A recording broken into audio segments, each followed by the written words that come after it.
Assalamualaikum warahmatullahi wabarakatuh. Perkenalkan, nama saya Dora Anggela dengan NPM A1L020012.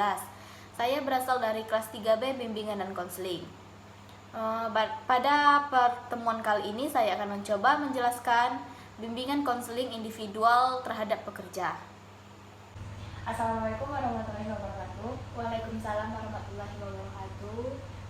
Mbak dari mana ya? Saya dari rumah, dari Sendiri? iya. Apa ya? Lebih baiknya kita perkenalan dulu ya, kan belum sama-sama kenal, biar nggak canggung-canggung gitu. Oke, siap. Perkenalkan, saya sendiri Dora Anggela, saya sebagai konselor di sini. Mbak boleh perkenalkan diri Mbak? Saya Alia Febriani dari salah satu universitas. Saya memiliki keluhan yang ingin saya tanyakan kepada Ibu Dora.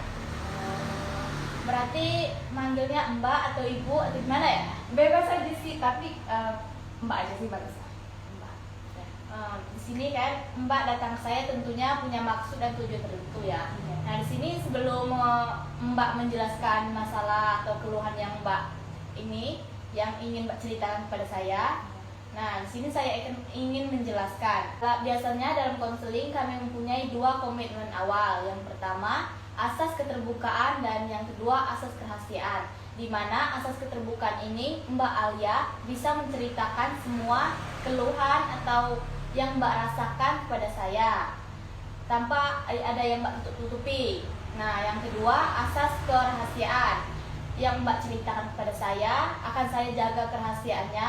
Jadi Mbak nggak perlu nggak perlu takut gitu ya, apa yang Mbak ceritakan kepada saya itu bocor ke orang lain gitu. Jadi sudah terjamin kerahasiaannya. Jadi berarti aman ya, Iya. saya mau cerita apapun Ya. tentang keluhan saya. Jadi Mbak nggak usah takut ya bocor atau gimana cerita Mbak itu. Jadi Mbak harus bercerita dengan jujur, dengan apa adanya tanpa ditutup-tutupi. Iya. Baik, terima kasih Mbak. Mbak aja ya saya manggilnya. Iya. Jadi saya ini kan seorang mahasiswi di salah satu universitas. Nah, di samping saya menjalani dunia perkuliahan itu, saya punya pekerjaan sampingan.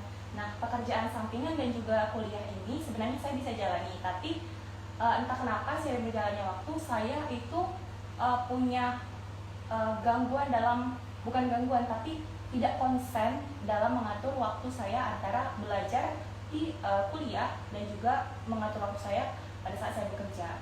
Kan kuliah itu punya banyak sekali tugas ya, dan jam kerja itu juga tidak memandang bagaimana jam kuliah saya dan juga jam kerja saya. Menurut Mbak, apa yang harus saya lakukan untuk mengatur waktu saya agar bisa lebih terorganisir gitu? Berarti di sini Mbak Alia tidak bisa, bukan tidak bisa ya, kurang bisa mengatur waktu antara belajar dengan bekerja gitu. Ya, antara dua itu saya agak bingung dan punya masalah. Jadi gini ya Mbak, kalau menurut saya pribadi, Mbak Alia prioritaskan yang mana menurut Mbak yang penting dulu. Apakah kuliah atau bekerja? Kan kalau bekerja sambil kuliah itu kan juga dibilang mudah, susah, dibilang susah itu gimana? Jadi kan kita mungkin ini kan ada faktor-faktor yang tidak kita ketahui, tidak saya ketahui gitu kan. Mengapa alasan Mbak untuk bekerja selama masa perkuliahan? Kalau menurut saya sih ya prioritaskan apa yang menurut Mbak utama. Kan kita Mbak juga masih kuliah. Oh ya, kuliahnya semester berapa ya Mbak? Saya baru semester 3 sih Mbak, jadi waktu awal-awal ini memang saya mau mencari pengalaman dulu ya.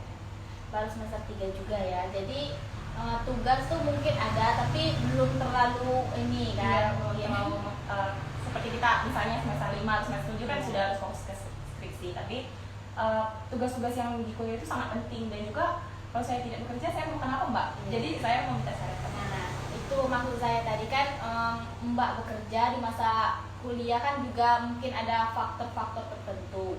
Nah, ya kalau menurut saya pribadi ya Mbak memprioritaskan salah satu dulu yang mana menurut Mbak penting. Kan perkuliahan penting, bekerja juga penting gitu. Jadi Mbak sebisa Mbak mengatur waktu, atau mungkin Mbak punya jam-jam tertentu, apakah jam dari jam 7 pagi sampai ini siang itu Mbak kuliah atau bekerjanya di malam hari gitu. Iya ya, saya mengerti Mbak. Intinya pekerjaan itu hanya untuk suatu kegiatan tambahan di mana saya Iya. memprioritaskan kuliah saya. Iya. Jadi pilih pekerjaan yang mendukung perkuliahan berarti. Iya, yang tidak mengganggu waktu perkuliahan. Kan Mbak juga kuliah baru semester 3, mungkin tugas belum sebanyak semester 5 atau semester akhir gitu ya Mbak. Jadi ya kita bekerja tetap, tapi juga harus menentukan jadwal atau waktu di mana masa perkuliahan dengan masa pekerjaan, jangan sampai bentrok. Oke, baiklah Mbak, terima kasih atas segala saran dan juga masukannya tadi. Jadi saya mengerti dan saya akan menerapkan atau membuat schedule dan jadwal sesuai yang disarankan oleh Mbak tadi. Mungkin saya mau pamit dulu nih Mbak, pulang ke rumah. Iya. Assalamualaikum warahmatullahi wabarakatuh. Waalaikumsalam warahmatullahi wabarakatuh.